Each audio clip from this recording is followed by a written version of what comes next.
সেই সন্ধ্যা থেকে কাজ চালু করেছি আর এখন বাজে 12টা 12। আমার মাথাটা প্রচন্ড পরিমাণে ব্যথা করছে। তো সেই সন্ধ্যা থেকে টানা এখনো অব্দি পুরো একটানা কাজ করে গেছি। তো কি কাজ করলাম সেটা একটু তোমাদের দেখাই। দেখতেই পাচ্ছ পুরো বিছানা পুরো এলোমেলো হয়ে রয়েছে, পুরো এখানে বসে করেছি, নিচে কিছুটা করেছিলাম। তো যে কাজটা করলাম সেটা একটু তোমাদের দেখিয়ে দিই। তো এটা হলো আমার ফাইনাল ওয়ার্ক। তো এটা আমি কমপ্লিট করেছি, এতক্ষণ থেকে আমার প্রচন্ড মাথা ব্যথা করছে। আর একটা যে কাজটা আমি তোমাদের দেখাবো সেটা একটু দেখাই, দাঁড়াও।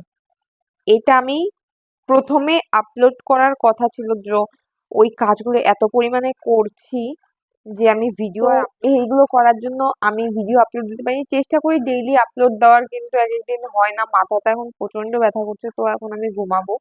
তো ভাবলাম ছোট্ট একটা ক্লিপ শেয়ার করি তোমাদের তো ঘুম সঙ্গে। থেকে সকালবেলা উঠে যখন থেকে আমার একটু ফাঁকা ফাঁকা লাগছিল, তাই দেখো ওটাকে ভরাট করে দিয়েছি। তোমাদের কেমন লাগলো অবশ্যই জানিও।